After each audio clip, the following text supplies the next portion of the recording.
वो हमारे कल्चर को फॉलो कर रहा है, विष्णु को, बुद्ध को फॉलो कर रहे हैं यहाँ। तो फिर सांची का फॉलो करने वाले ग्रीक लोग हैं, देख रहे हैं आप। तो कुल मिला के हमारी संस्कृति तो दुनिया में संदेश देती है और दुनिया के लोग यहाँ आके फॉलो करते हैं, देख रहे हैं आप। आज बुद्धिज्म हाय गाइस, स्वागत है आप सभी का एमएनसी राहुल सिंह चैनल पर। और आज हम लेकर आए हैं आपके लिए दोस्तों सम्राट अशोक से जुड़ी हुई ऐतिहासिक नगरी सांची मध्य प्रदेश की राजधानी भोपाल से 40 किलोमीटर दूर विंध्य की पहाड़ियों पर स्थित है सांची। दोस्तों सांची दुनिया में सबसे सुंदर और सबसे बड़ी बुद्ध धर्म से जुड़ी जगह है। सांची का स्तूप दुनिया में सबसे पुराना पत्थर का स्ट्रक्चर माना जाता है।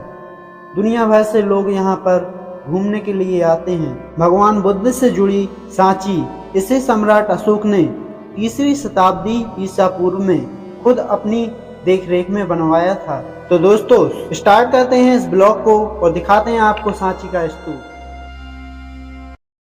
दोस्तों सांची का स्तूप सांची शहर से विंध्य की पहाड़ी पर ऊंचाई पर स्थित है। सांची का स्तूप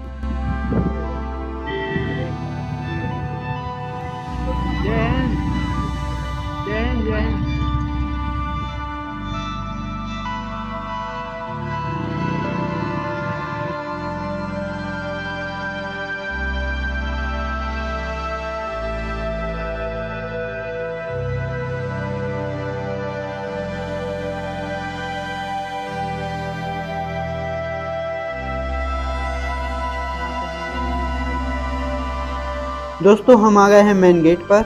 यहाँ पे हमें गाड़ी पार्क करने की सुविधा है।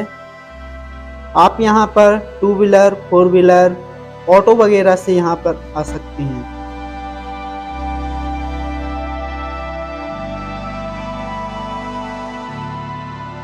दोस्तों मेन गेट पर ही हमें बौद्ध धर्म से जुड़ी हुई चीज़ों की एक दुकान मिल गई। यहाँ से हमने कुछ खरीदा और आप भी देखिए कुछ यहाँ से बौद्ध धर्म की प्रतिमाएं, भगवान बौद्ध की प्रतिमा भी यहाँ पे शोभार्थी के तौर पर यहाँ पे एक दुकान पर हमें मिल गई हैं। ये देखिए आप, बहुत ही प्यारी प्रतिमा है।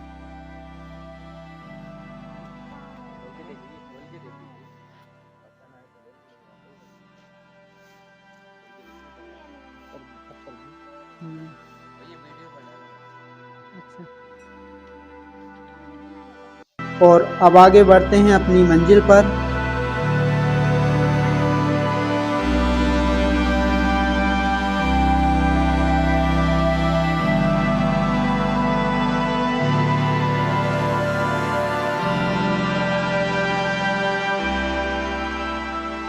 दोस्तों मेन गेट से ही हल्की सी झलक हमें स्तूप की मिल चुकी है।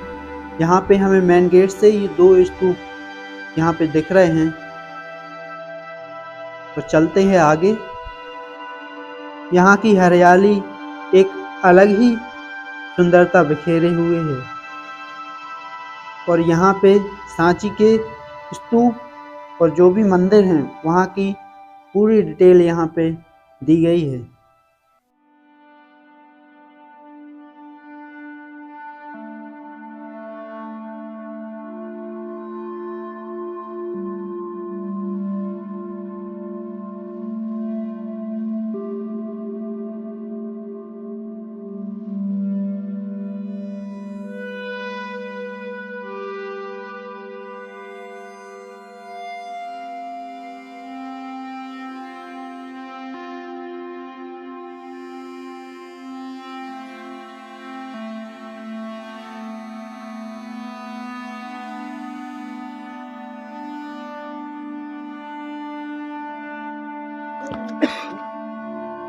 और यहाँ पे मैंने सोचा थोड़ा बाल सेट कर लिया जाए और फिर चलते हैं आगे स्तूप देखने।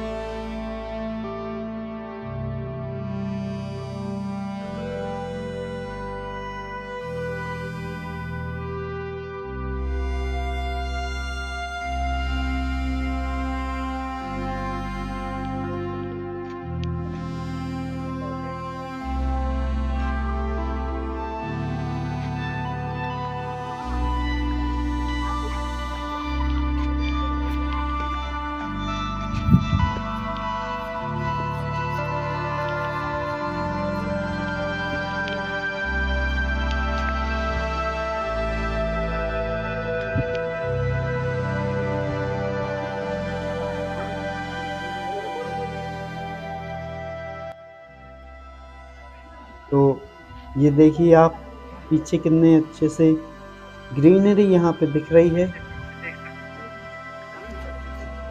दोस्तों खासकर यहाँ पे 3 बड़े बड़े स्तूप बने हुए हैं, जिनमें से आप ये मेन वाला सबसे बड़ा स्तूप है और ये है सेकंड स्तूप, जो कि मेन स्तूप से थोड़ा छोटा है। दोस्तों आपको बता दें, अशोक की पत्नी जिनका नाम था देवी, यहीं सांची में एक अमीर व्यापारी के घर पैदा हुई थी। यहीं पर सम्राट अशोक और देवी का विवाह भी हुआ था। शायद इसी वजह से इस जगह को भगवान बुद्ध की अस्थियों पर स्तूप बनवाने के लिए सांची को चुना गया। आज से 2300 साल पहले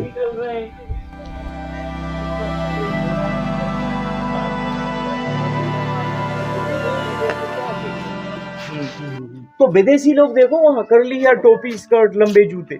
ग्रीक कौन सा कलर है विदिशा में? हेलियोडोरस। खंबा बाबा हेलियोडोरस ग्रीक राजदूत विदिशा आया 2nd सेंचुरी बीसी। वो हमारे कल्चर को फॉलो कर रहा है, विष्णु को, बुद्ध को फॉलो कर रहे हैं। यहाँ स्तूप है सांची का, फॉलो करने वाले ग्रीक लोग हैं, देख रहे हैं आप। तो कुल मिला के हमारी संस्कृति तो दुनिया में संदेश देती है और दुनिया के लोग यहाँ आके फॉलो करते हैं, देख रहे हैं आप। आज बुद्धिज्म, आज इंडिया के बाहर चले जाओ आप श्रीलंका चले जाओ, थाईलैंड चले जाओ, जापान चले जाओ, कोरिया चले जाओ, कंबोडिया चले जाओ, सिंगापुर, कितना फॉलो हो रहा है। अपनी संस्कृति है। ये बंदर देखो बुद्ध के लिए हनी दे रहे हैं, तो पीछे वाला खुशी के मारे देख रहे हैं नाच रहा है। जब वो वैशाली पहुंचे थे तो, और कपिलवस्तु पहुंचे तो पिता शुद्धोधन, माता गौतमी, बेटा बुद्ध होके आया है, उनके स्वागत में खड़े, नीचे द्वारपाल है। राजगृह पहुंचे, मगध के राजा, क्या नाम था उनका? बिंबिसार। मगध के राजा बिंबिसार अपने महल से, बिंदुसार भी थे लेकिन बुद्ध के समय नहीं। बिंदुसार अशोक के पिता थे, ये थे बिंबिसार अजात शत्रु, ये बुद्ध के समय थे। ये मगध से निकले, अपने राज्य से निकले, बुद्ध से मिलने बांसों के जंगल वेणुवन विजिट किए थे, तो वहां की विजिट दिखाई। नीचे भी द्वारपाल है, देखा? आपको पता है सांची स्तूप का फोटो ये क्या है? स्तूपा ऑफ सांची, देखा मैम? 2000 साल का इतिहास 200 के नोट में है ना? तो फिर 1000 साल का इतिहास 100 के नोट में भी है, 500 साल का इतिहास 500 के नोट में भी है। हम्पी का इतिहास 50 से, 10 में कोणार्क, 20 में एलोरा, अजंता। मतलब धरोहरें छापी हैं ताकि लोग उसमें जाने, जागरूक रहें ये धरोहर के पीछे क्या समय, क्या संदेश है। अच्छा इधर आओ, बाद में एक एक पिलर पे लिखा है, कौन सी भाषा में? गाइड भैया साथ में, कौन सी भाषा में लिखा है? पाली भाषा में लिखा है। जैसे आप हिंदी अंग्रेजी पढ़ते हैं उतनी ही आसानी से पढ़ते हैं पाली। कैसे?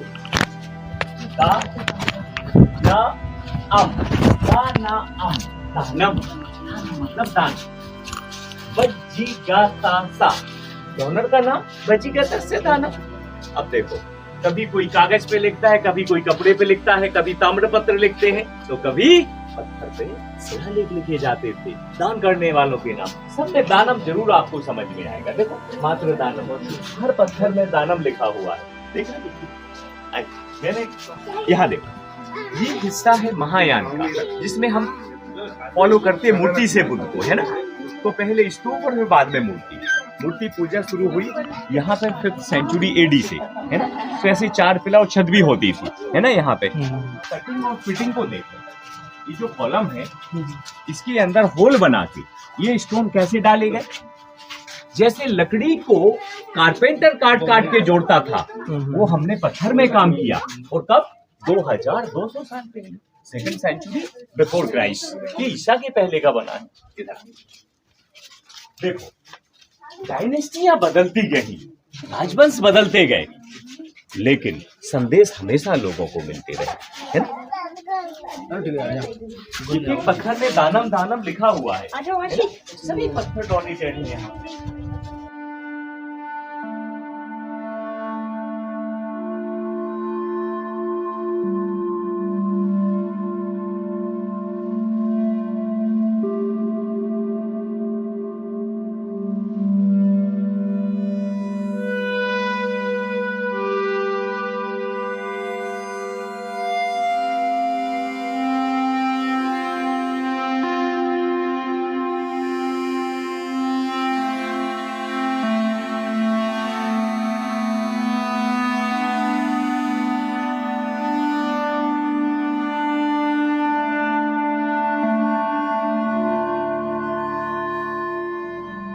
सम्राट अशोक ने मिट्टी और ईंट का स्तूप बनवाया था।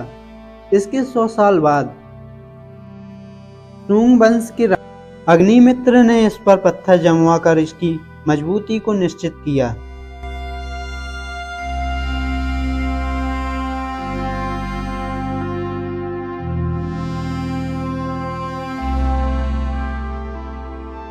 स्तूप के चारों दिशाओं में ज्यादातर कथाओं को दिखाते हुए तोरण द्वार लगाए गए। ये तोरण द्वार चारों दिशाओं में एक जैसे ही बनाए गए।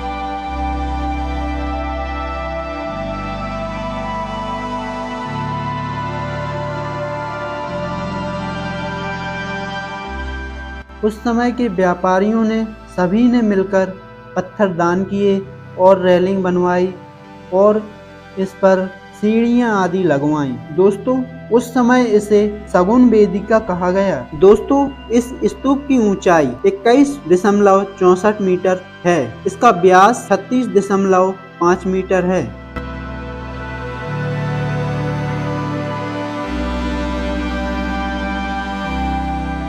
इसके केंद्र में एक अर्धगोलाकार है जिसमें भगवान बुद्ध के अवशेष रखे गए हैं। अलग अलग समय में सांची के इस कॉम्प्लेक्स में नए नए निर्माण होते गए।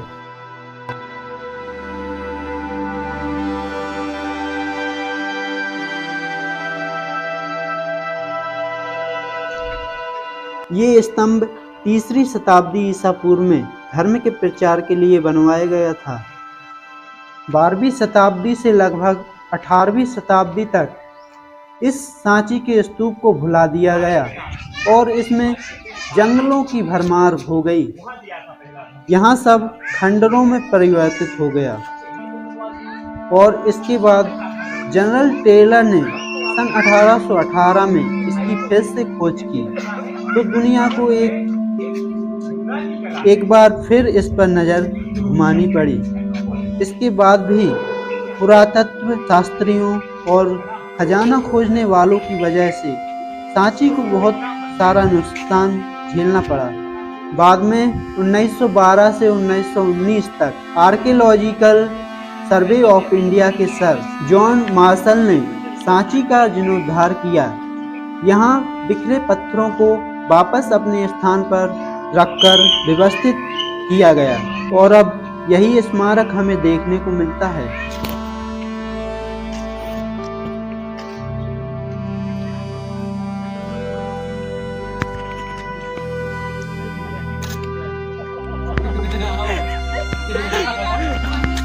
मैंने ले लो, फिर हम लोग ले लेंगे।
दोस्तों, सांची न सिर्फ भारत की बल्कि विश्व की धरोहर है और इसे हमें